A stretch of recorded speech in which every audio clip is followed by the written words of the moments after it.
Ketua Umum Pengurus Pusat, Ibu Dr. Hajah Marfuah Mustafa. Kami persilakan, Bu. Baik, Bu. Monggo. Untuk teman-teman yang lainnya, bunda-bunda semuanya, mic-nya di mute ya. Terima kasih. Ayam kampung.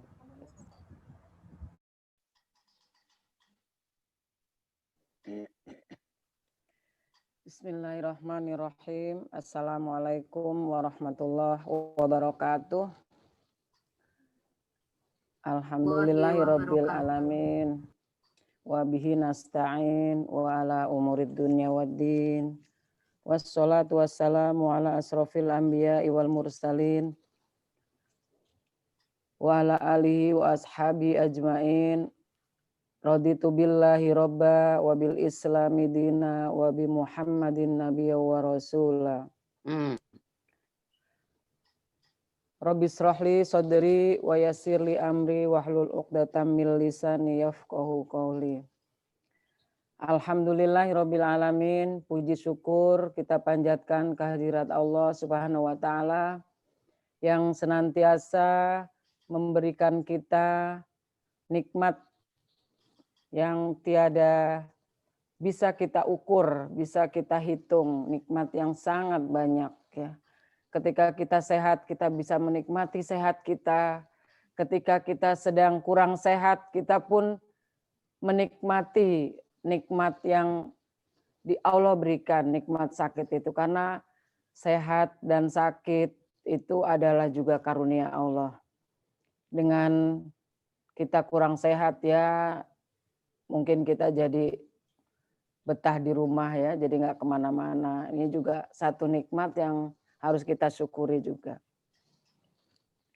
Salawat serta salam semoga tetap berlimpahan kepada junjungan kita Nabi Muhammad Sallallahu Alaihi Wasallam, teladan para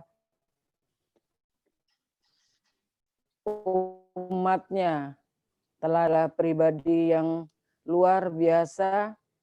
Kalau ada salah satu hadis menyebutkan beliau itu seperti akhlaknya seperti Al-Quran berjalan gitu. Jadi bagaimanalah kalau Al-Quran berjalan itu semua ada di situ ya. Kebaikan-kebaikan semua ada di situ gitu. Jadi mudah-mudahan kita sebagai umatnya bisa meneladani beliau menjadi umat yang baik. Pada kesempatan pagi yang berbahagia ini, mohon maaf kalau nanti saya agak melompat-lompat karena lagi disayang oleh Allah ya. Beberapa hari ini hampir seminggu saya stay di rumah. Alhamdulillah dinikmati. Tapi hari ini alhamdulillah sudah mulai enak. Kemarin juga sudah nge-zoom sama teman-teman, sama Bu Sutisah. Bu Sutisah ini setiap hari nge-zoom. Luar biasa beliau sehat. Yang saya hormati dan saya cintai ini ada Ibu Atifah yang selalu mensupport PP, mensupport wanita Islam, selalu menyemangati ya. Alhamdulillah beliau sehat. Ibu Sutisah yang selalu ada setiap saat seperti Reksona, kalah malah Reksona. Bu Tisa ini kapan dipanggil dia pasti ada. Kemudian ini sahabat saya ini dari Gupi, Ibu Dada Holida, sehat Ibu Dada. Emang kemarin saya buka juga tadi pagi ya, saya share ke teman-teman. Tadi malam saya share ke lembaga, ke ormas lain. Mudah-mudahan kalau nggak tabrakan, teman-teman yang lain juga bisa ikut bergabung. Karena materi pagi ini menurut saya sangat bagus gitu. Teman-teman wilayah yang saya mohon maaf karena setiap ini kenapa harus dilakukan maraton, karena memang kita targetnya kita bisa memberi pencerahan terkait pemilu kada serentak pada 9 Desember. Makanya kajian politik ini ya mestinya dari kemarin-kemarin gitu, tidak maraton pada bulan ini, tetapi karena kesibukan kita, maka ini baru bisa kita lakukan pada bulan akhir ini. Nah di kajian ketiga ini kita akan mencermati ya undang-undang pemilu ya, revisi undang-undang pemilu. Nah ini revisi apa udah jadi undang-undang ya Bang Kur?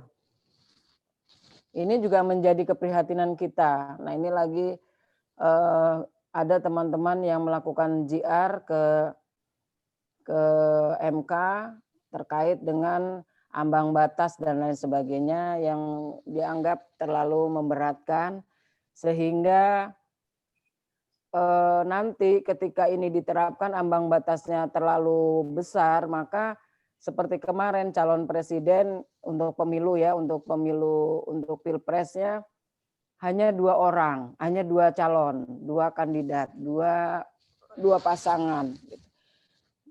Nah ini yang sedang ada plus minusnya, tapi juga mungkin kita masyarakat jadi tidak banyak pilihan. Jadi tinggal ini ya atau tidak, mau yang ini apa yang ini, karena cuman pilihannya cuma 2. Tapi mungkin kalau pilihannya 3 minimal itu bisa memberikan pilihan kita bahwa mana yang lebih baik. Jadi mudah-mudahan teman-teman wilayah tidak bosan, karena anggap saja hari Ahad ini hari komunikasi nasional. Jadi kita bisa bertemu secara nasional walaupun berselancar via virtual ini. Ini saya lihat Kalbar nih banyak, DKI ini mungkin belum masuk semua. Ini Ibu Mezar, alhamdulillah. Kepri juga nampak, Jambi, ada Bu Marni, ada banyak yang Sulteng ya.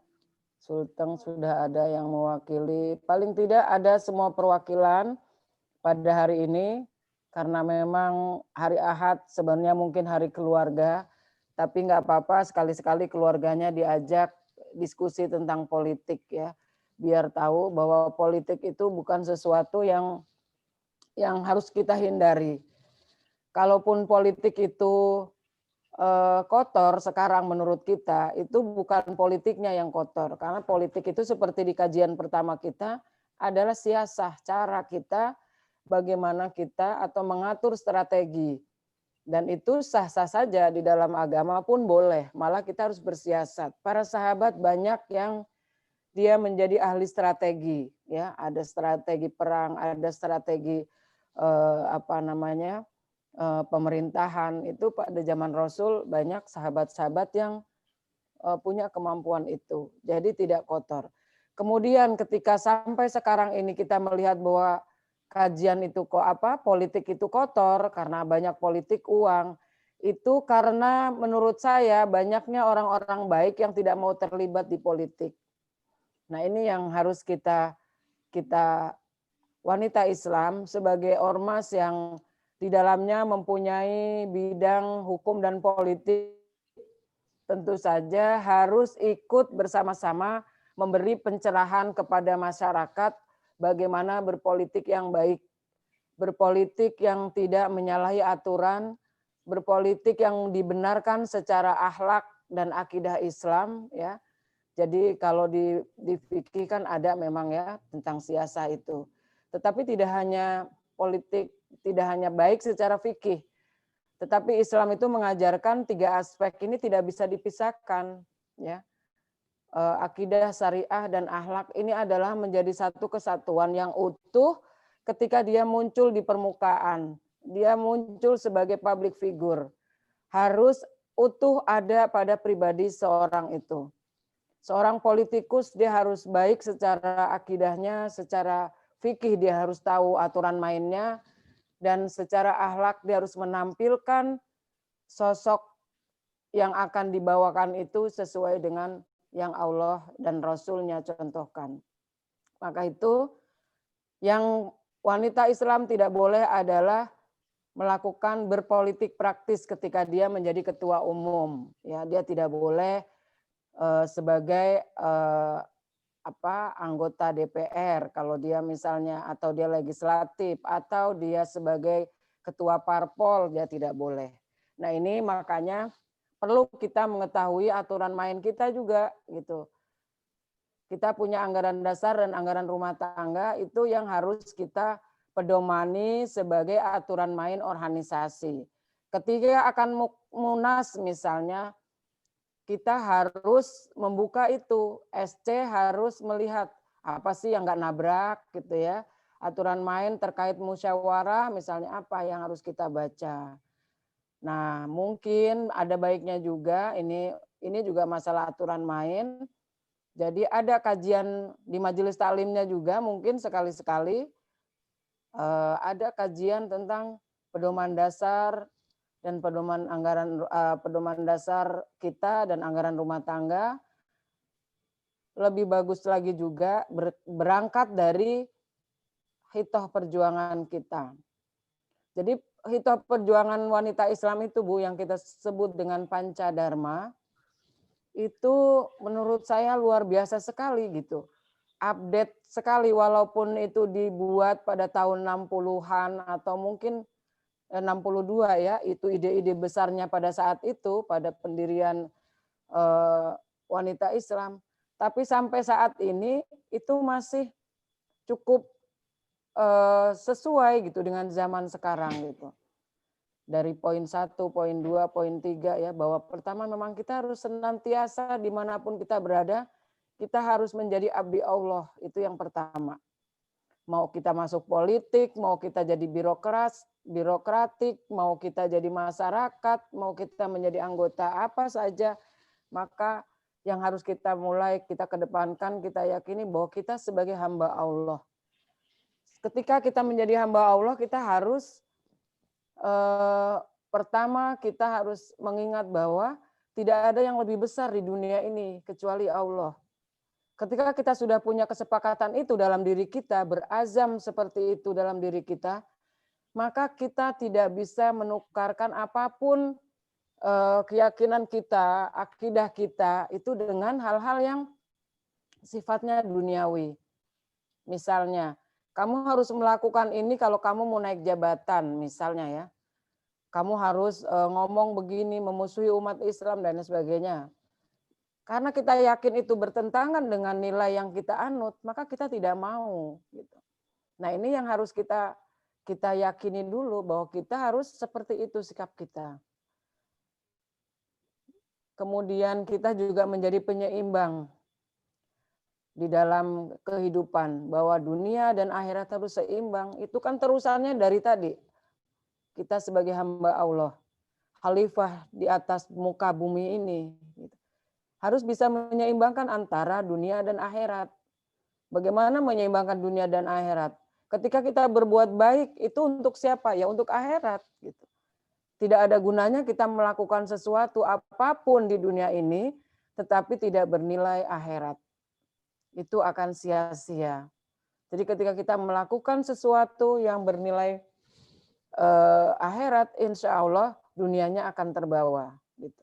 Tetapi kalau kita niatnya hanya dunia, maka akhiratnya hilang. Sia-sia pekerjaan kita. Kemudian kita juga harus senantiasa meningkatkan kualitas kita sebagai hamba Allah. Kenapa? Karena di dalam Al-Quran banyak yang disuruh kita afala tatafakkarun, afala ta'qilun. Ini kan kalau kita tidak pernah membaca ya, atau mungkin surat yang pertama turun itu Iqra ya, membaca fenomena alam, baik yang tekstual maupun kontekstual. Ini harus kita selalu pelajari. Kita baca terus sehingga kita tidak ketinggalan zaman. Sekarang kan masih kita disindir oleh Gubernur DKI ya dengan dia membaca buku ya, membaca buku Demokrasi Sudah Mati. Nah, ini kan menggambarkan bahwa inilah kondisi kita. Karena memang kita tidak pernah membaca buku itu pada lahir sudah lama. Tetapi mungkin banyak politikus kita juga yang tidak membaca tentang buku itu, tentang demokrasi. Bagaimana berdemokrasi. Nah, karena kita sebagai umat Islam, bagaimana demokrasi dalam Islam, itu yang disebutkan tadi oleh Mbak Ai, dibacakan suratnya ya. Jadi ketika kita mengalami jalan buntu, ya bermusyawarah. Ketika kita akan melakukan sesuatu, ya bermusyawarah. Misalnya untuk kepengurusan, untuk mungkin presiden, untuk apa, kita bermusyawarah mana yang terbaik gitu, di antara kita. Bukan kita merasa ana khairum minhu, saya yang lebih baik dari antum gitu. Ini yang salah. Ketika kita sudah mengatakan ana khairum minhu, itu yang lain sudah tidak ada yang benar di mata kita. Tetapi kalau kita mengedepankan wasawirhum fil kita mengedepankan musyawarah di dalam segala urusan, maka insya Allah kita akan menemukan yang terbaik. Nah, ini yang harus kita pakai terutama di kita. Baik itu di tingkat pengurus wilayah, pengurus daerah, pengurus cabang, pengurus komisariat maupun pengurus pusat. Ya, jadi ini yang banyak problem sebenarnya di dalam hidup kita, di yang terdekat maupun secara nasional ya, yang butuh kita ikut memikirkan. Ya kalau bahasa teman-teman, ya kita pikirkan yang kita mampu lah. Oke, yang kita mampu, tetapi kita juga harus melihat fenomena yang terjadi di dunia, di masyarakat, di nasional ya. Nasional kita sekarang sedang apa? Bagaimana kepemimpinan secara nasional gitu. Nah, untuk sekarang ini kita harus bersiap-siap dalam jangka dekatnya, ini kan 9 Desember. Nah, 9 Desember ini jangan sampai kita yang di daerahnya ada pilkada, kita harus ikut mengingatkan siapa kira-kira yang terbaik, wali kota, bupati, gubernur di wilayah kita, gubernur atau pemimpin yang akan kita pilih itu yang benar-benar pemimpin yang bersih, ya. Bersih dalam artian dari korupsi, dari politik uang.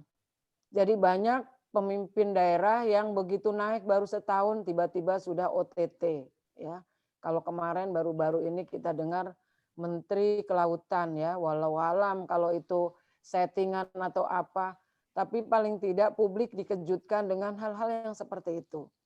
Nah, inilah kita sebagai pengurus, karena ini mayoritas kita ini pengurus, paling tidak ini kita sebagai hamba yang menjadi khalifah di atas bumi, maka harus menyampaikan ini kepada masyarakat di sekitar kita.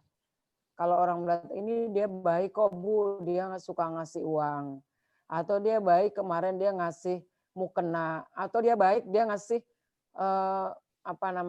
kalau di Lampung itu ada yang ngasih umroh. Tapi yang dikasih umroh itu yang bukan masyarakat umum, tapi ibu-ibu majelis taklim atau biasanya ustadznya yang dikasih.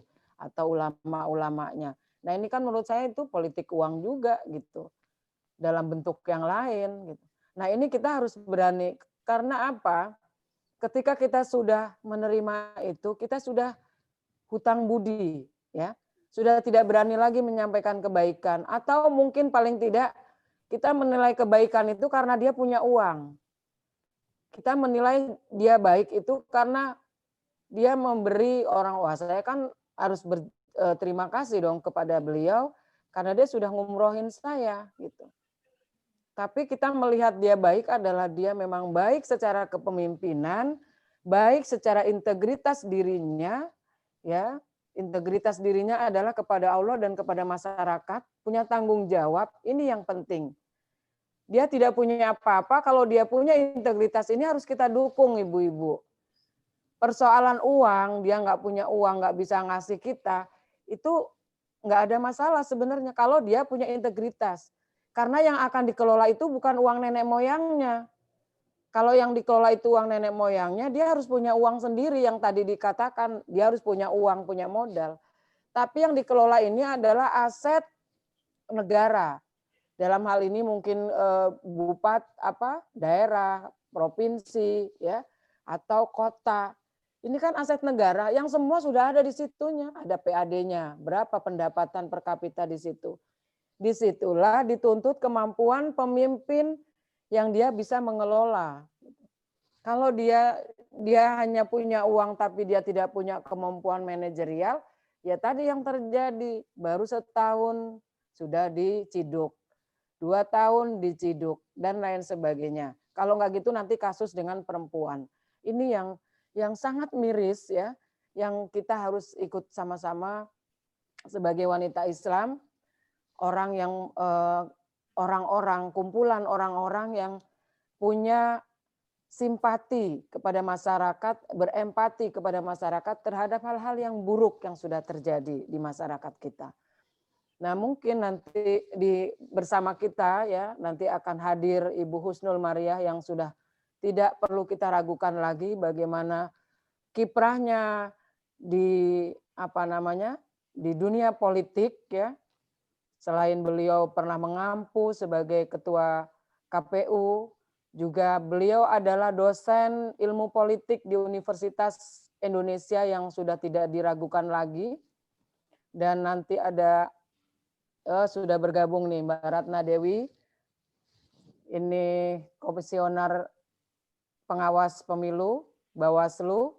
Nah, ini pengawas pemilu, ini mungkin kalau hanya kita harapkan dari Bawaslu, mungkin Bawaslu akan bahasanya keteter ya.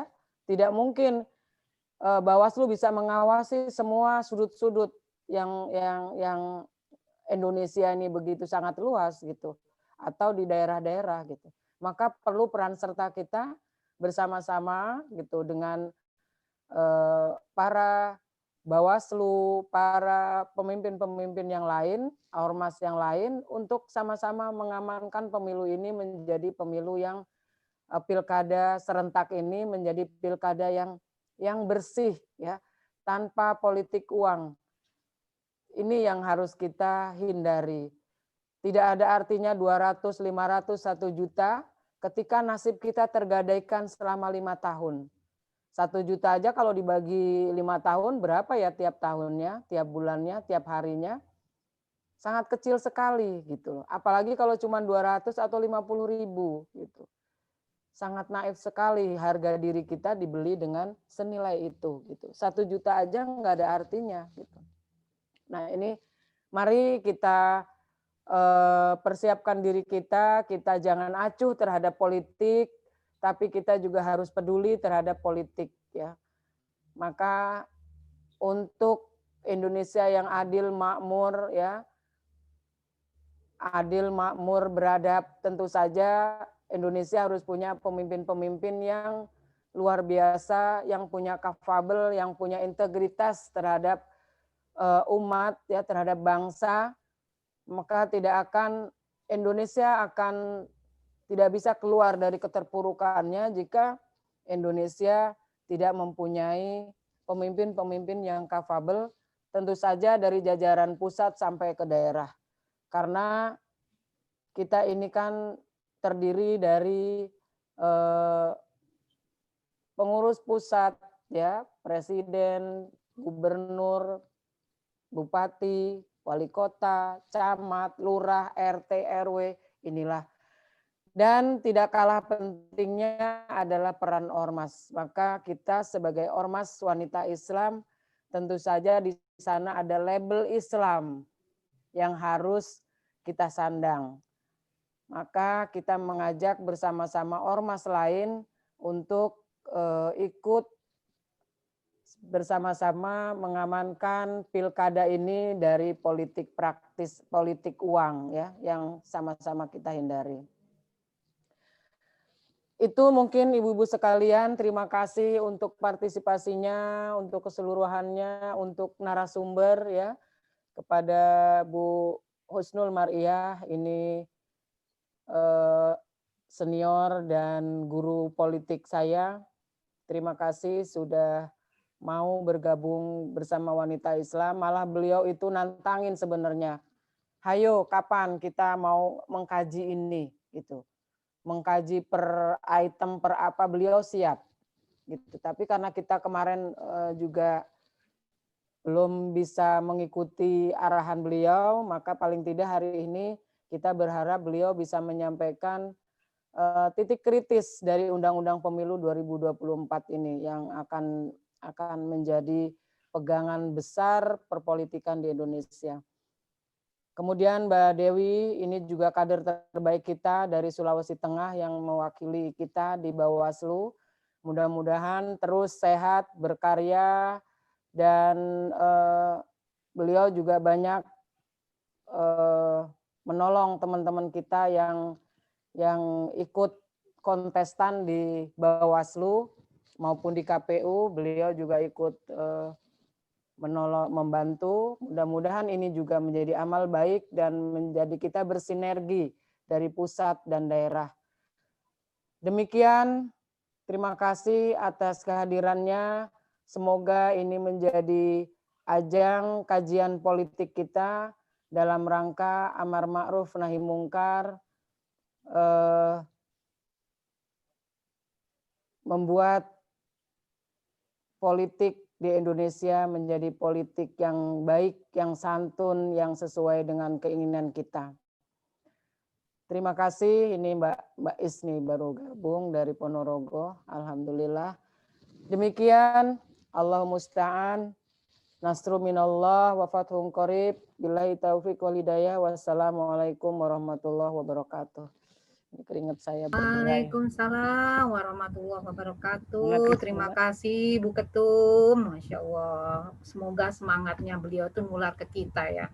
Itu satu-satunya contoh bagi kami nih ya, Ketua Umum PP Wanita Islam Bu Marfuah ya. Kondisi sakit, kondisi panas, naik mobil, naik kereta, naik ojek, semua dijalanin gitu. Dari kemudian PP Wanita Islam ini kita seringkali loyo, ini beliau yang penyemangat, yang nggak ada capeknya, nggak ada kemudian pusingnya, jalan terus ya Bu Marfuah. Ya insya Allah kita akan kemudian terus menjadi wanita Islam yang menyebarkan banyak kebaikan. Terima kasih Bu Marfuah. Selanjutnya nih yang kita tunggu-tunggu kajian online-nya tentang politik Islam. Wah, ini kajian yang ketiga, yaitu seri yang ketiga gitu ya. Ada sudah moderatornya, ada pembicaranya, dan untuk itu saya sampaikan, saya serahkan kepada moderatornya Mbak Husnul gitu ya, untuk kemudian menjadi pengatur lalu lintas kajian online. Mbak Husnul itu adalah kandidat doktor ya, masih muda juga gitu ya. Dulu jauh sebelum di kita, kami sama-sama di PII gitu ya. Nggak kelihatan, tiba-tiba sudah S2, sekarang sudah kandidat doktor di UNJ. Kepada Mbak Husnul, monggo untuk diatur, dimoderatorin untuk kajian online pagi ini. Monggo, selamat melanjutkan, silakan. Siap Mbak Vivin. Bu, itu ya. Mbak Husnul ini dia kabid di bidang kaderisasi dan organisasi Mbak Vivin.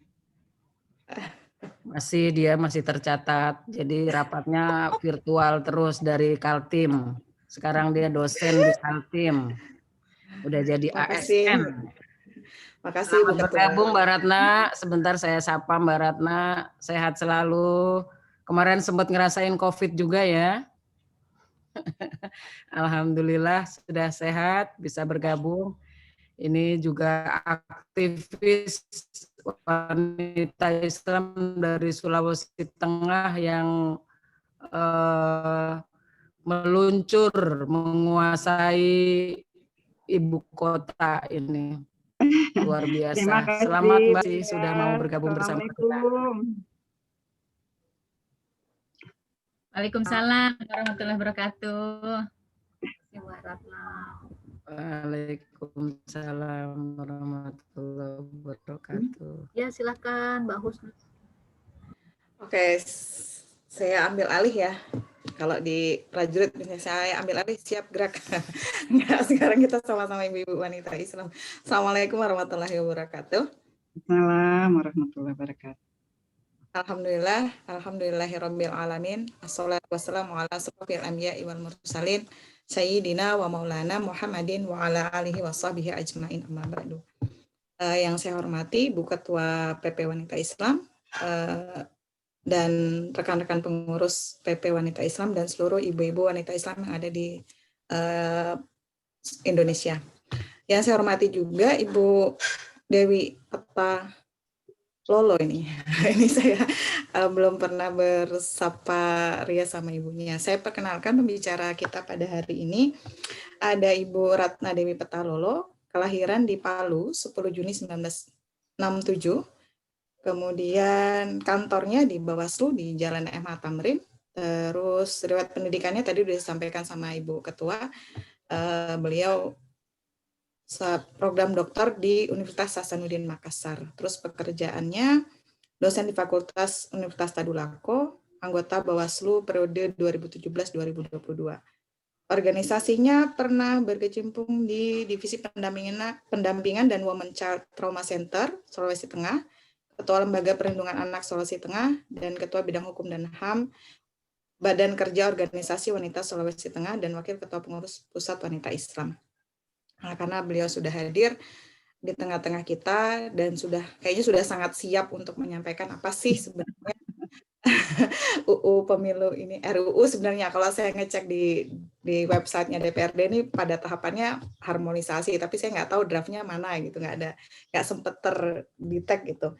Memang menarik sih sebenarnya di UU pemilu ini ibu-ibu semuanya, karena memang pembahasannya biasanya nggak jauh-jauh dari presidensial threshold-nya berapa, ambang batas pemilihnya berapa, itu kan isu yang menarik sebenarnya.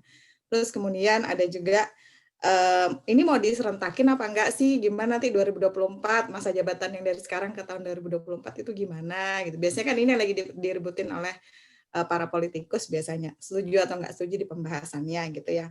Belum lagi ada nanti electoral threshold-nya gimana, terus nanti ada usulan lagi lembaga peradilannya gimana. Ini kan yang kemudian menjadi trending topik dibahas oleh pengamat politik. Nah, sekarang saya persilahkan kepada Ibu Ratna Dewi Petalolo untuk menyampaikan sebenarnya dari sudut pandangnya Bawaslu, apa sih yang paling krusial dalam RUU Pemilu yang sedang dibahas di legislatif. Silakan Ibu.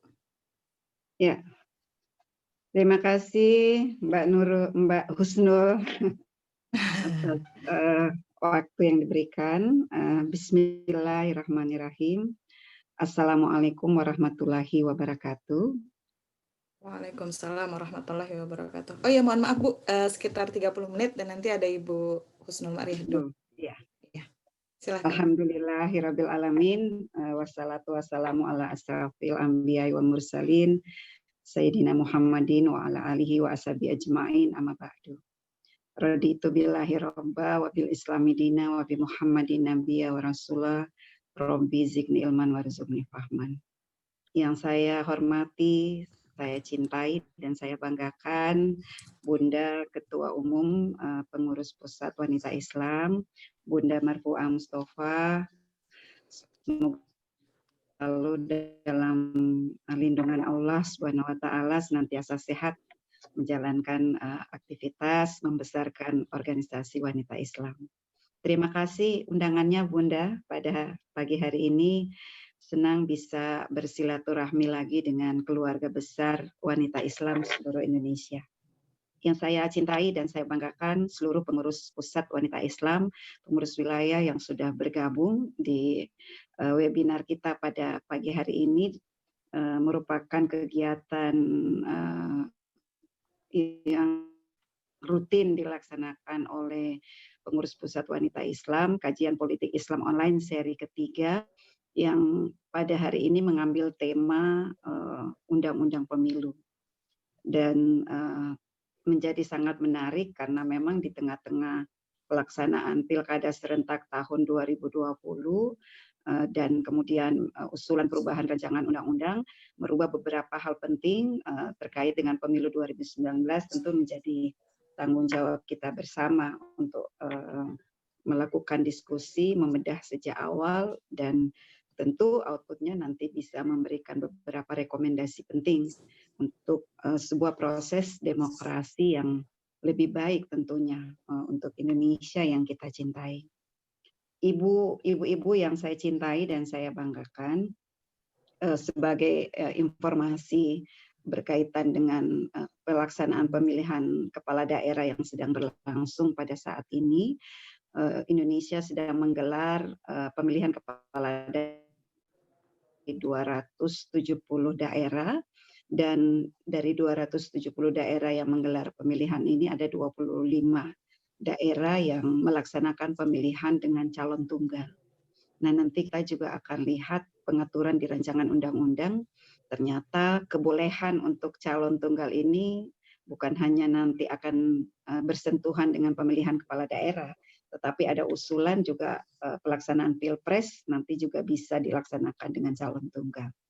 Kemudian dari 270 daerah yang akan menggelar pilkada, ada 230 daerah yang akan melaksanakan pemilihan dengan calon yang berlatar belakang calon petahana. Dan ada beberapa daerah yang menggelar pilkada dengan calon yang berlatar belakang memiliki hubungan kekerabatan dengan pemegang kekuasaan atau mereka yang sedang menjabat sebagai kepala daerah. Saya kira ini satu tantangan yang luar biasa bagi kita, karena dalam sebuah kontestasi yang dekat dengan kekuasaan tentu akan berpotensi melakukan beberapa hal yang bisa menimbulkan sebuah kondisi kontestasi yang tidak seimbang. Karena ada pemanfaatan kekuasaan berupa penggunaan kewenangan, program, kegiatan, kemudian juga penggunaan fasilitas negara untuk kepentingan kontestasi. Nah, sehingga bagi Bawaslu melaksanakan pengawasan di pilkada di tengah pandemi COVID-19 ini membutuhkan energi yang kuat. Dan benar tadi kata Bunda Ketua bahwa penyelenggaraan pemilihan dan juga pemilu tentunya membutuhkan banyak pihak untuk terlibat mengawasi proses. Karena sebuah proses yang kita pastikan berjalan dengan jujur dan adil sudah pasti bisa menghasilkan pemimpin yang amanah.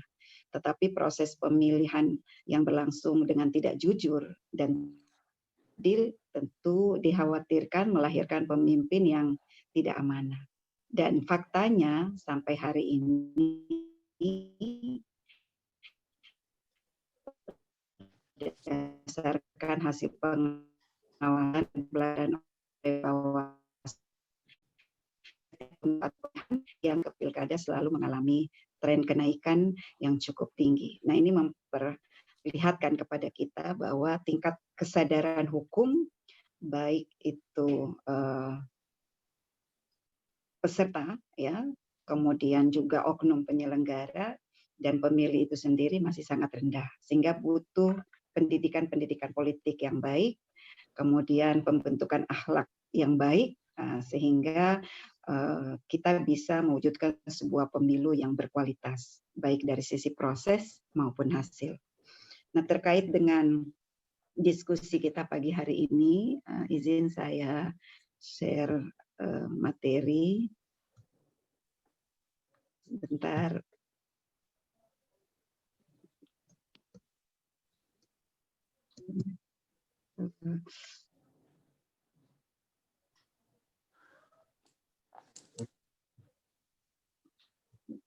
Ini screen-nya. Ya, silakan di-share screen, Bu. Ya, bentar, Mbak. Oke.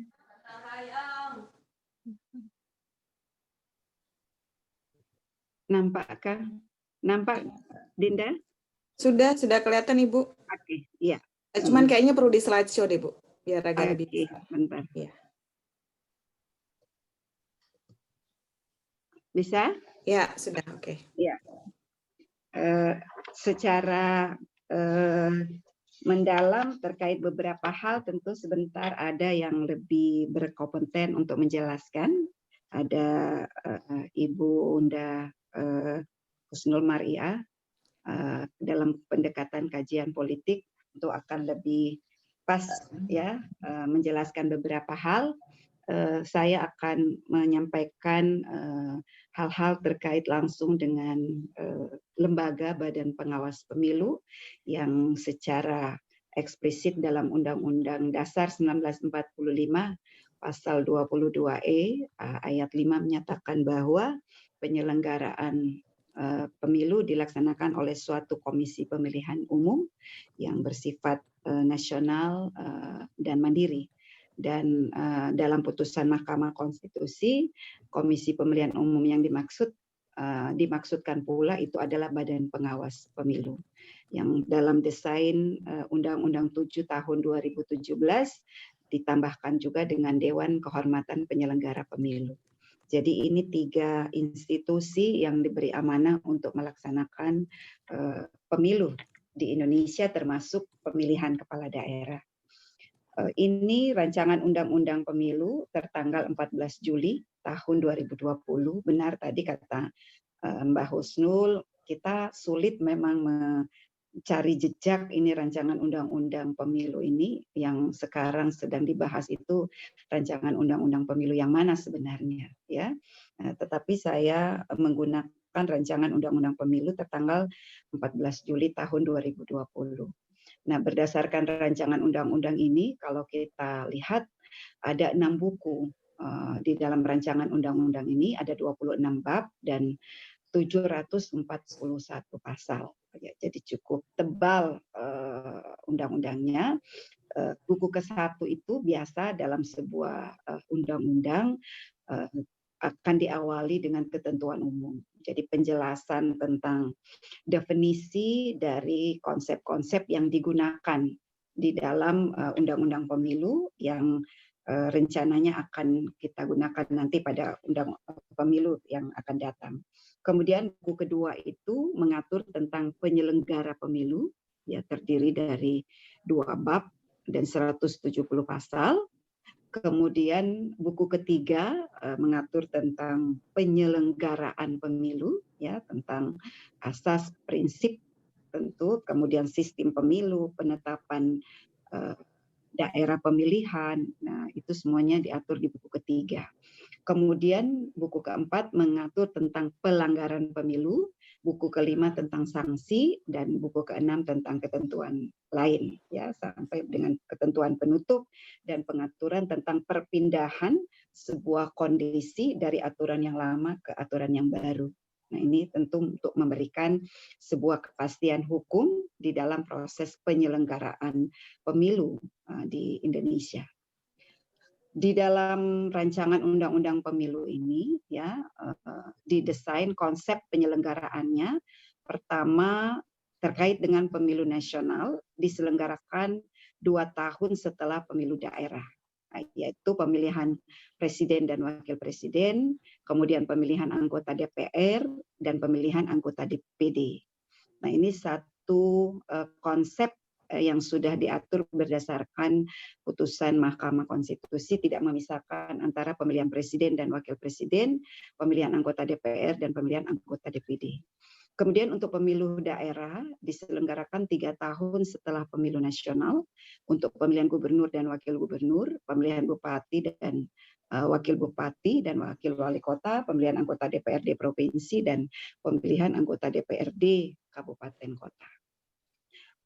Skema penyelenggaraan pemilu, ya, kalau kita melihat di rancangan undang-undang ini, pertama pilkada tahun 2020 yang saat ini sedang dilaksanakan tetap berlangsung dan sudah sedang berlangsung. Jadi pilkada tetap dilaksanakan berdasarkan Undang-Undang Pemilihan pasal 733, kemudian kepala daerah hasil pemilihan yang tahun ini akan berakhir pada 2025 dan digantikan pejabat sampai dengan terdapat hasil pemilu daerah. Ini pengaturannya di pasal 735 ayat 2.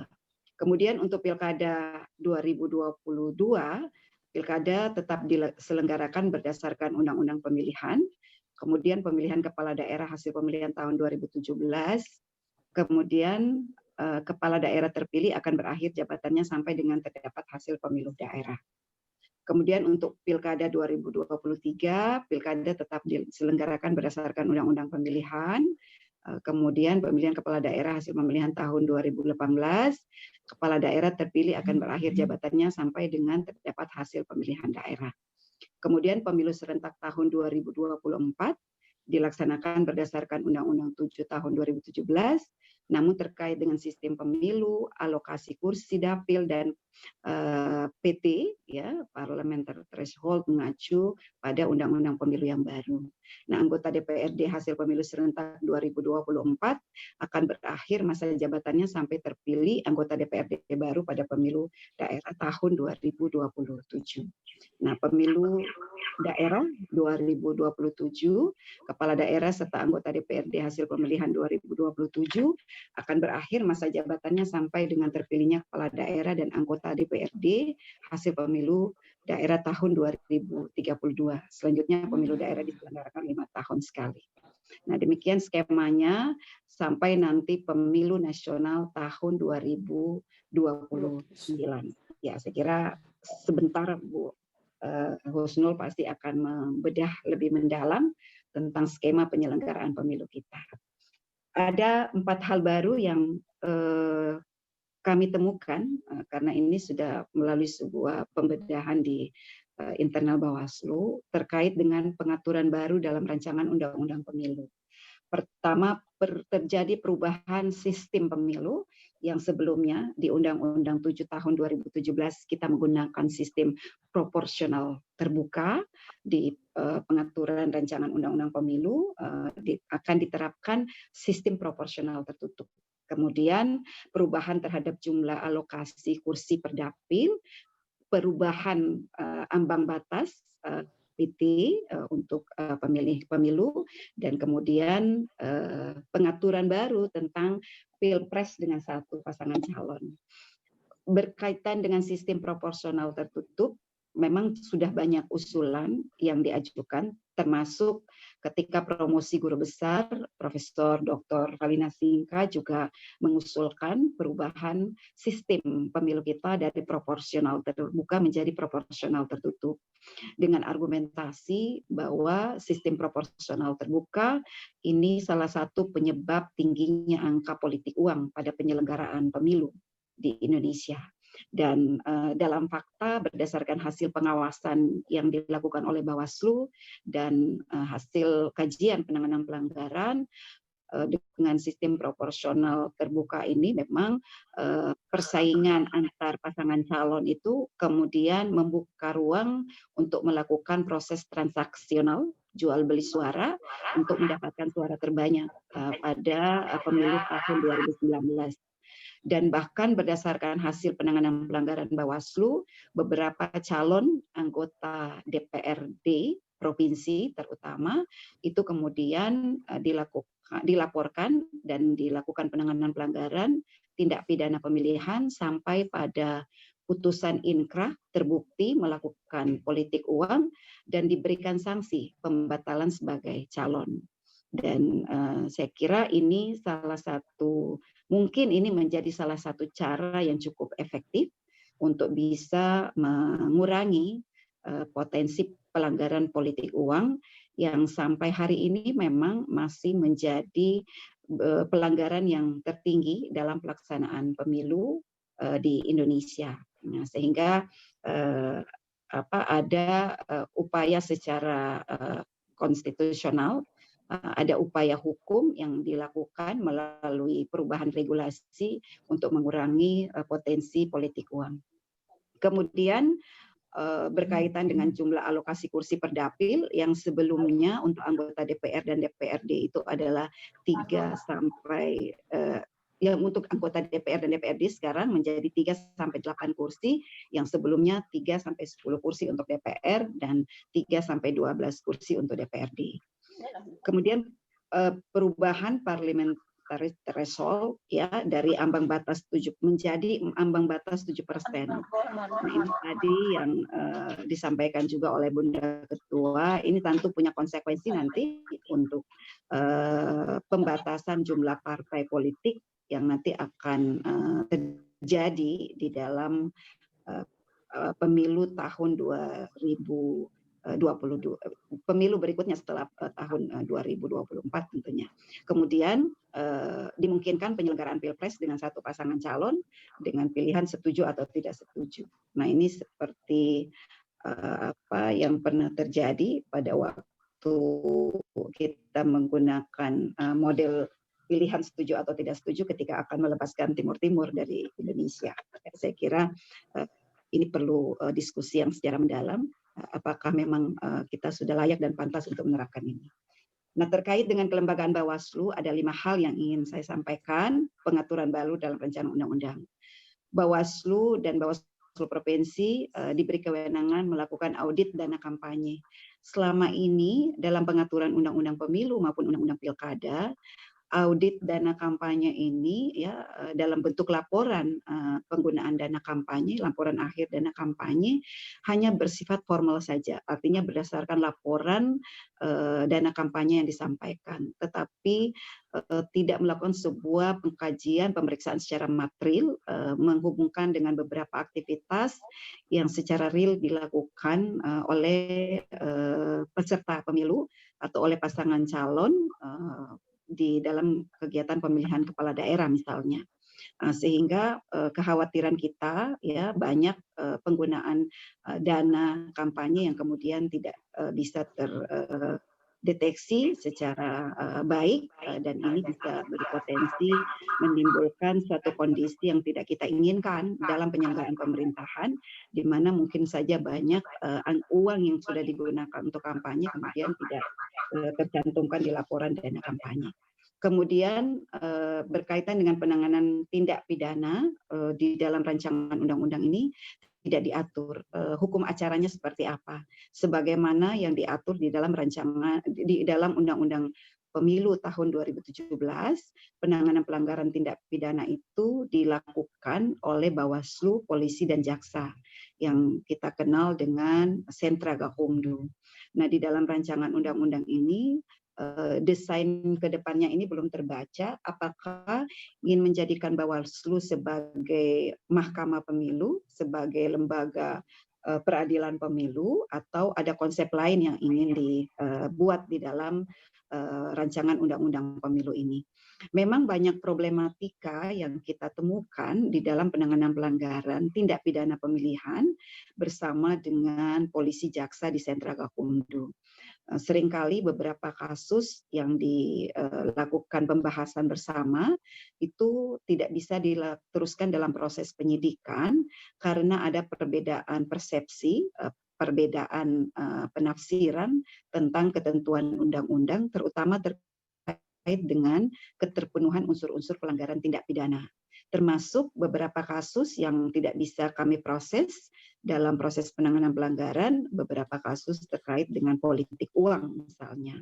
Nah, dalam Rakornas Sentra Gakumdu yang pernah kami lakukan bersama polisi dan jaksa, kami menemukan salah satu faktor penting yang memang perlu menjadi pertimbangan-pertimbangan mendasar untuk memberikan kewenangan penuh kepada Bawaslu untuk melakukan penanganan pelanggaran tindak pidana, yaitu soal intervensi politik. Karena tidak bisa kita lepaskan kepentingan polisi dan jaksa sebagai bagian dari eksekutif,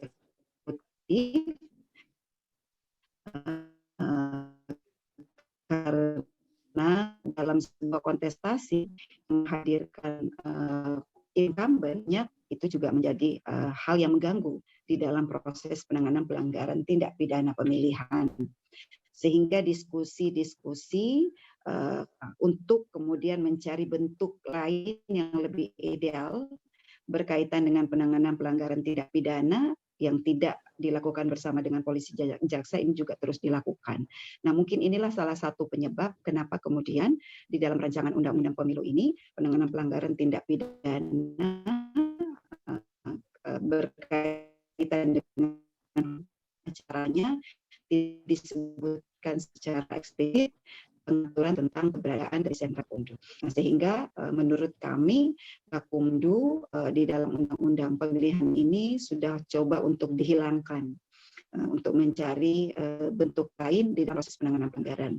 Walaupun kita memang masih melihat pengaturannya di dalam ketentuan umum tentang pendefinisian apa itu Gakumdu.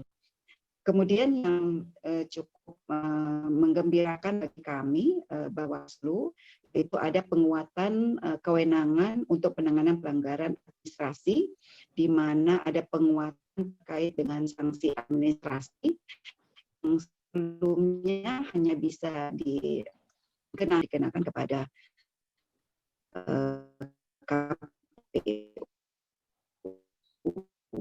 Jadi sanksi administratif hentian untuk jajaran KPU dan diskualifikasi bagi peserta pemilu. Tapi ini memang juga harus disinkronkan dengan pengaturan tentang sanksi pemberhentian yang menjadi kewenangan dari Dewan Kehormatan Penyelenggara Pemilu. Sehingga nanti tentu diharapkan tidak terjadi tumpang tindih kewenangan antara Bawaslu dan juga DKPP sebagai lembaga yang memang didesain oleh undang-undang, lembaga yang menjaga kehormatan dari penyelenggara pemilu, baik itu Bawaslu dan juga KPU. Kemudian kita melihat ada perubahan pengaturan tentang tindak pidana pemilu di undang-undang di rancangan undang-undang ini sudah terlihat ada penurunan pengaturan tentang perbuatan yang dapat dikategorikan sebagai tindak pidana pemilihan. Jadi sebelumnya di Undang-Undang 7 kita mendapatkan 77 pasal yang mengatur tentang tindak pidana perbuatan yang dapat dikategorikan sebagai tindak pidana pemilu.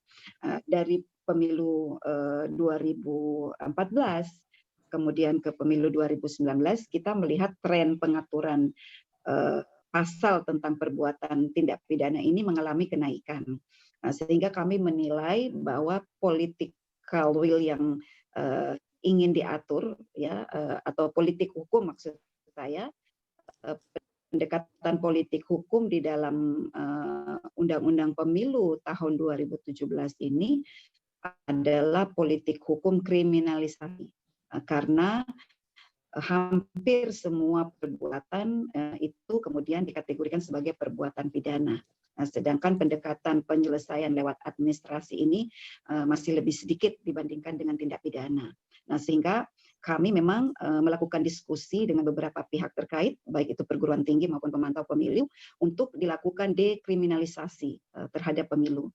Jadi jangan kemudian dianggap bahwa pemidanaan itu bisa menjadi salah satu cara yang terbaik untuk meningkatkan kesadaran hukum masyarakat yang terlibat di dalam kegiatan pemilu, baik itu pemilih, penyelenggara maupun peserta.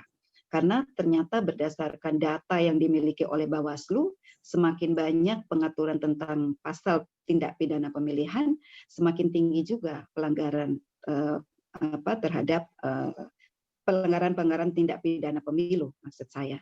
Bahkan di tahun 2019 kemarin, kita mencapai satu angka yang sangat fantastik, yaitu 380 putusan inkrah terkait dengan perbuatan pidana pemilihan, pidana pemilu maksud saya. Dan bahkan menurut Prof. Topo Santoso, ini angka yang sangat luar biasa yang tidak pernah terjadi di negara-negara demokrasi manapun di dunia ini.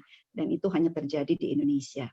Sehingga ke depan kita berharap memang ada pengurangan pengaturan tentang tindak pidana, tetapi penguatan kewenangan untuk penyelesaian pelanggaran administrasi di Bawaslu yang sanksinya lebih berat, yaitu sanksi diskualifikasi bagi pasangan calon. Karena saya kira sanksi pembatalan adalah sanksi yang paling ditakuti oleh siapapun yang berkeinginan untuk menjadi peserta di dalam pelaksanaan pemilu, baik sebagai calon anggota DPR RI, DPD RI, DPRD provinsi, kabupaten, kota, ataupun sebagai calon presiden dan wakil presiden. Sehingga usulan pengurangan ini alhamdulillah sudah terlihat diakomodir, tetapi tentu masih perlu pembedahan beberapa pasal yang perlu dikurangi. Nah, Ibu dan Bapak sekalian, ada beberapa analisa yang kami lakukan terhadap rancangan Undang-Undang Pemilu ini. Pertama, di luar dari pengaturan yang bersifat baru, norma-norma dalam rancangan Undang-Undang Pemilu kelihatannya merupakan penyalinan dan penggabungan dari norma yang diatur dalam Undang-Undang 7 dan Undang-Undang Pemilihan. Sehingga memang kelihatan masih terjadi semacam kekacauan ketika kita membaca rancangan undang-undang ini. Kemudian yang kedua, tugas dan kewenangan penyelenggara pemilu, baik itu KPU, Bawaslu, dan DKPP, sama sekali tidak berbeda dengan Undang-Undang 7 yang mengatur konteks pemilu, Pilpres dan Pileg. Namun tidak ditambahkan dengan kewenangan dalam pelaksanaan pemilihan kepala daerah. Ya seperti tadi, karena ini seperti penyalinan, maka ada beberapa hal memang yang masih terjadi kekosongan. Sistem proporsional tertutup sebenarnya ya ini sudah pernah diajukan permohonan judicial review ke Mahkamah Konstitusi, dan menurut Mahkamah Konstitusi, sistem proporsional tertutup dalam pemilihan anggota DPR dan DPRD ini pernah dianggap inkonstitusional. Nah, sehingga ini nanti tentu akan menjadi perdebatan, pembahasan yang akan cukup kuat tarik menariknya ya di dalam prediksi kita di tahapan pembahasan di DPR RI. Kemudian PT 7% yang dihitung berdasarkan perolehan suara sah nasional pada pemilu sebelumnya, di satu sisi akan menyederhanakan partai. Harapan kita kan dengan sistem presidensil, ini kan ada penyederhanaan partai dalam parlemen. Namun memang juga ada hal lain yang akan ditimbulkan, bisa menutup peluang parpol baru sehingga berpotensi ditolak oleh banyak partai politik. Tapi kita kan belum tahu bagaimana perkembangan ke depannya. Kemudian terkait dengan kewajiban Bawaslu dan Bawaslu Provinsi mengaudit laporan akhir dana kampanye masih perlu dikaji tentang kesiapannya, mengingat sebelumnya memang audit ini dilakukan oleh akuntan publik yang ditunjuk oleh KPU. Nah, sehingga secara kelembagaan memang Bawaslu harus bisa memastikan diri memiliki kemampuan, pengetahuan, keterampilan untuk melakukan sebuah aktivitas yang selama ini dilakukan oleh akuntan publik, sehingga tidak menimbulkan kesalahan. Nah, selain itu juga kewajiban tersebut sebenarnya kalau kita lihat belum masuk dalam kewenangan Bawaslu dan Bawaslu Provinsi di dalam rancangan Undang-Undang Pemilu ini. Kemudian tidak diaturnya penanganan tindak pidana menimbulkan pertanyaan bagi kami, apakah nanti ke depan penanganan pelanggaran ini akan diserahkan kepada kepolisian seperti pemilu tahun 2004 atau nanti akan diberikan kepada Bawaslu. Dua hal ini tentu akan berkonsekuensi. Kalau diserahkan kepada kepolisian, kekhawatiran kita karena berdasarkan pengalaman yang sudah saya sebutkan tadi, akan banyak kasus yang mungkin tidak akan bisa terproses dengan baik dan bisa menjadi peluang baru untuk terjadi sebuah pemilu maupun pemilihan. Nah, ini tentu akan merusak tatanan demokrasi kita, terutama di dalam penegakan hukum terkait dengan pemilu maupun pemilihan. Kalau diserahkan kepada Bawaslu sebagai pintu laporan dan temuan dan pemilihan sampai pada akhir proses, baik itu penyidikan, penuntutan, dan nanti tindak pidana pemilihan, sebagai lembaga mandiri, mungkin ini akan lebih memberikan sebuah proses penegakan hukum yang lebih baik.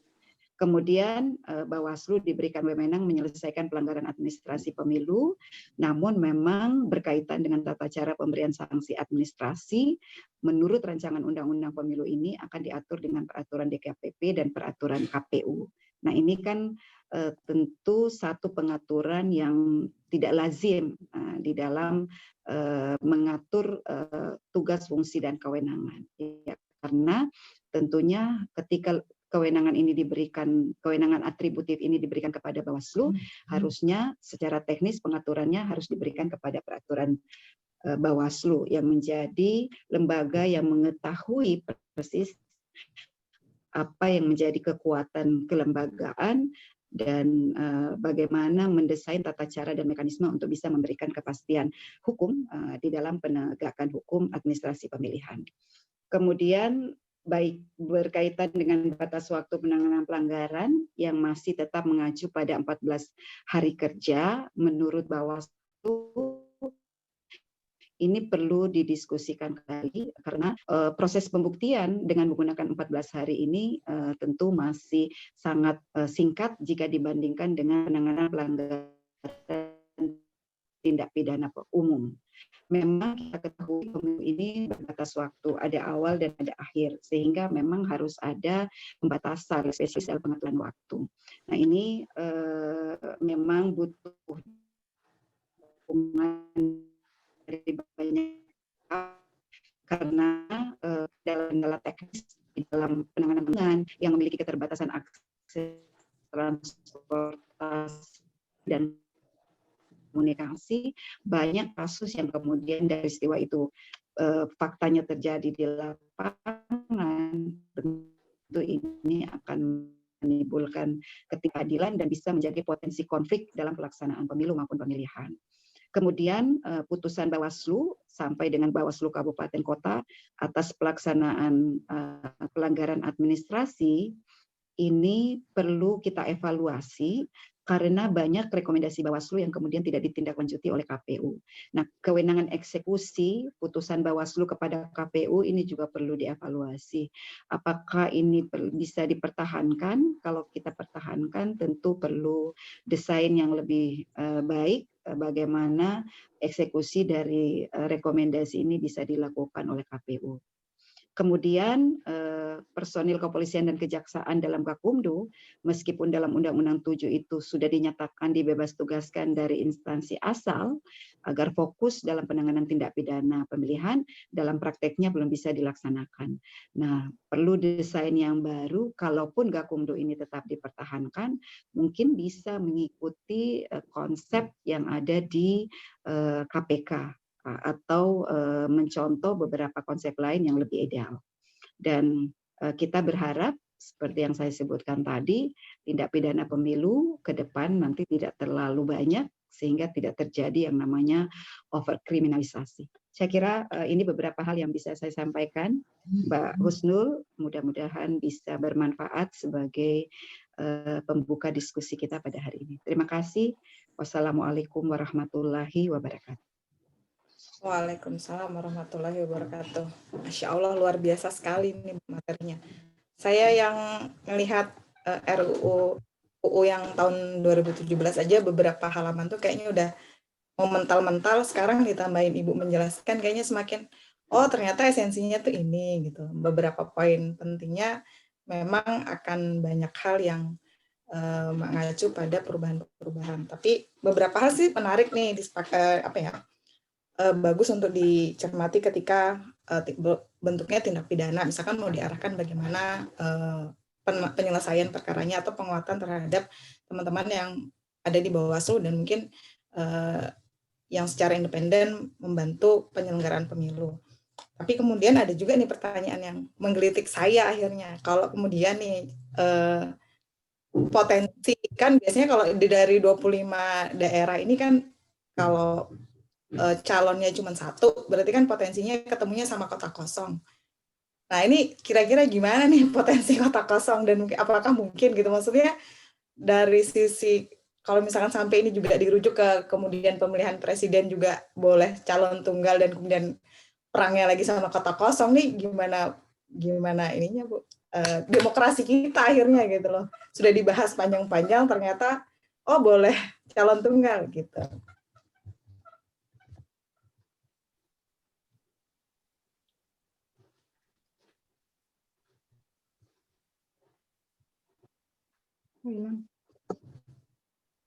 Kok hilang?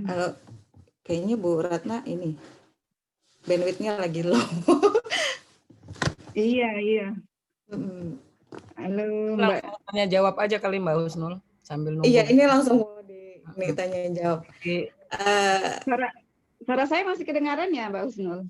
Masih Bu, silakan nanti baru saya ini buka sesi tanya jawab. Ini internetnya turun naik. Hari libur biasa, hari libur. Iya. Silakan Mbak Husnul. Jadi emang nanti gini Bu, ini ada beberapa pertanyaan yang udah masuk juga. Iya. Ibu diminta membuat satu pertanyaan karena ada yang mau sedekah giveaway buat ibu-ibu se-Indonesia Raya yang bisa menjawab pertanyaan dari Ibu Ratna. Jadi nanti mohon dipersiapkan, nanti ada sesinya sendiri. Oh gitu. Ya, nanti Ibu melontarkan pertanyaan dan akan dijawab sama ibu-ibu. Nanti ibu-ibu bagi yang ingin menjawab silakan aktifkan fitur raise hand-nya ya. Jadi raise hand yang pertama yang akan saya panggil sebagai peserta yang akan menjawab pertanyaan dari Ibu Ratna. Kebetulan Ibu Husnul juga nanti baru akan hadir di jam 11 kabarnya, dan Pak Nasir karena hari ini katanya ada acara mendadak jadi belum bisa berkesempatan hadir gitu. Bu Husnul jam 10 insya Allah. Oh iya jam 11 ini Bu, ini Wita. Ya, Wita. Wita, di sini jamnya saya jam 10.30. Jadi nanti jam 10 PIB ya Bu ya berarti. Oke, ini ada pertanyaannya terkait sebenarnya tadi terjawab ya Bu ya, pertanyaan tentang apakah pilkada tetap dilaksanakan. Karena memang undang-undangnya tetap mengatur tetap harus dilaksanakan. Cuman ini yang dipertanyakan sama Ibu Istinganah, ini terkait bagaimana Ibu kelihatan. Pandemi COVID ini momoknya banyak di masyarakat, apalagi petugas PPS banyak yang tertular. Jadi lebih ke bagaimana sih nanti pelaksanaannya sebenarnya gitu dengan masa pandemik yang begini dan kemudian momok di masyarakat tentang COVID gitu Bu. Silakan Bu Ratna. Ya. Nah, ngecek suara dulu Mbak Husnul, masih bagus boleh, ya? Bu. Iya. Jelas ya. Jelas, Bu. Memang berpilkada di tengah pandemi COVID-19 ini satu keputusan yang sangat berani, ya. Awalnya Bawaslu juga sebenarnya mengusulkan untuk tetap dilakukan penundaan, tapi karena sudah menjadi keputusan politik dan bahkan sudah dikuatkan dengan Perpu 2 tahun 2020 dan juga sudah menjadi Undang-Undang 6 tahun 2020, maka tahapan pilkada di tengah pandemi COVID-19 ini tetap berlangsung. Dan bahkan kita tinggal bersisa 10 hari akan menyelesaikan tahapan kampanye. Akan memasuki 3 hari tahapan politik, tahapan minggu tenang, dan akan mencapai puncak pada tanggal 9 Desember tahun 2020 pemungutan dan penghitungan suara. Karena ini di situasi Sawalkot Depok kena COVID, Bu. Sawalkot Depok kena COVID ya. Apa? Sawalkot Depok. Oh iya. Jadi karena ini situasi pandemi, maka tentu pelaksanaannya membutuhkan penerapan protokol kesehatan. Nah, tapi ternyata faktanya, walaupun penerapan kesehatan ini sudah kita lakukan, banyak calon ya, terakhir calon wali kota Depok ya. Sebelumnya juga ada beberapa calon kepala daerah juga mengalami kondisi yang sama, bukan hanya calon, tetapi juga penyelenggara. Ya, kemarin 1000 PPS di Provinsi Bali, ya kemarin juga Bawaslu melakukan tes rapid beberapa dari calon penyelenggara kami di PTPS itu kondisinya adalah reaktif. Nah ini memang menjadi sebuah tantangan besar buat kita. Karena potensi atau kemungkinan penyelenggara ataupun calon itu terkena COVID-19 itu sangat besar. Karena memang kondisi pandemi kita kurvanya kan belum mengalami penurunan. Walaupun di beberapa daerah sudah mengalami beberapa perubahan status dari status zona merah kemudian menjadi zona orange, kemudian masuk zona kuning. Tapi ada juga yang terjadi sebaliknya, yang dari zona hijau, kemudian menjadi zona kuning, orange, dan kemudian berubah status menjadi zona merah. Nah, sangat tergantung pada kepatuhan kita terhadap protokol kesehatan. Nah, ini menjadi kekhawatiran karena berdasarkan data hasil pengawasan Bawaslu, ya kepatuhan calon kepada protokol kesehatan ini boleh kita katakan belum pada kepatuhan yang kita harapkan. Artinya penerapan protokol kesehatan di lapangan ini ternyata masih banyak dilanggar. Nah, berdasarkan data pengawasan Bawaslu, tren kenaikan pelanggaran prokes ini sangat tinggi. Bahkan di 10 hari kelima itu sudah mencapai angka pelanggaran yang mendekati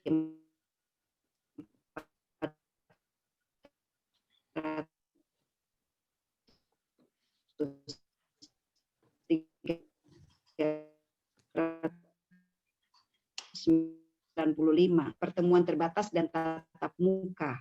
Nah, padahal ada anjuran untuk menghindari kerumunan, pertemuan secara fisik, dilakukan kampanye dengan daring. Nah, tapi mungkin kampanye dengan bentuk daring ini kan belum terlalu familiar. Artinya bukan menjadi sebuah kelaziman yang digunakan pada setiap pelaksanaan pemilu maupun pemilihan. Belum lagi ketersediaan jaringan internet yang mungkin tidak memadai. Dan mungkin juga dianggap bahwa kampanye daring ini tidak efektif untuk melakukan komunikasi dan interaksi politik antara pasangan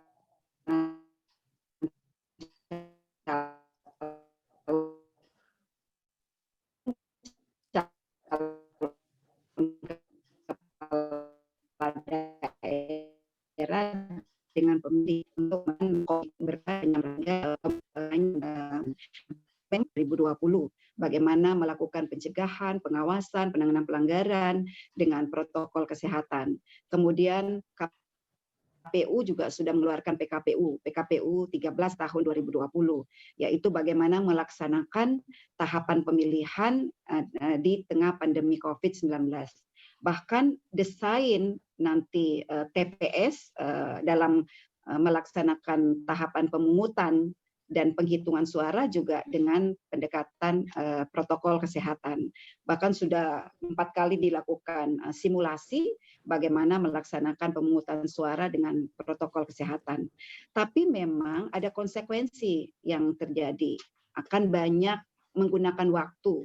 Jadi yang tadinya waktu untuk satu orang pemilih ini mungkin hanya sebanyak 5 menit, misalnya seperti itu akan bertambah waktu penggunaannya, dan ini tentu akan berkonsekuensi penggunaan waktu di dalam pelaksanaan tahapan pemungutan dan penghitungan suara.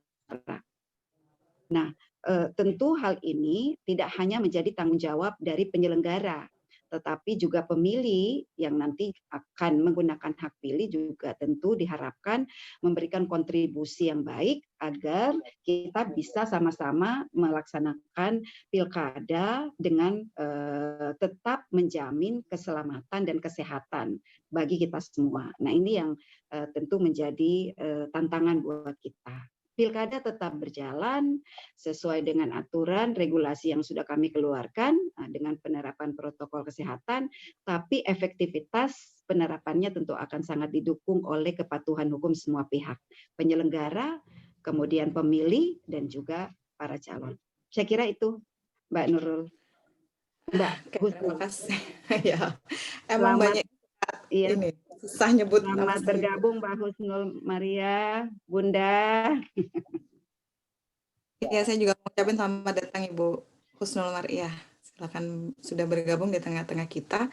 Nanti Ibu Ratna Dewi Patalolo mohon tetap hadir di ruang Zoom. Terus nanti bikin pertanyaan tadi, nanti Ibu Husnul juga membuat pertanyaan untuk peserta. Dan saya akan membacakan, saya akan mengundang kembali Ibu narasumber yang kedua, yaitu Bu Husnul Mariah, PhD. Beliau pendidikannya S1 di Universitas Indonesia, terus S3-nya di University of Sydney, Australia. Pengalaman pekerjaannya dosen di Universitas Indonesia dan anggota KPU. Beliau juga pengamat politik, jadi telah hadir di tengah-tengah kita. Assalamualaikum Ibu. Waalaikumsalam warahmatullahi wabarakatuh. Jadi tadi sudah diantarkan pengetahuan yang menarik tentang UU Pemilu nih Bu sama Ibu Ratna Dewi Patalolo terkait kemungkinan-kemungkinan yang terjadi perubahannya, bagaimana calon tunggal di pemilu 2024 dan lain sebagainya, atau perubahan di lembaga peradilan pemilu juga ada. Nah, sekarang saya mengundang Ibu untuk menyampaikan materi terkait UU Pemilunya. Saya persilahkan Ibu. Waktunya 30 menit, baru kemudian nanti dibuka sesi tanya jawab. Bisa minta supaya saya bisa share PowerPoint? Host ya, Oh ya. Assalamualaikum Bu Husnul, sehat? Waalaikumsalam warahmatullahi wabarakatuh. Apa kabar nih Ibu Marfuah? Sorry saya lagi tidak banyak berkumpul-kumpul sama teman-teman. Iya. Bisa? Bentar. Sudah Bu, sudah. Ya, okay. Oh sudah Bu, silahkan Bu. Monggo. Bismillahirrahmanirrahim. Assalamualaikum warahmatullahi wabarakatuh. Waalaikumsalam. Wa syukrulillah wa la haula wa la quwata illa billah. Ya, salawat dan salam kita panjatkan kepada junjungan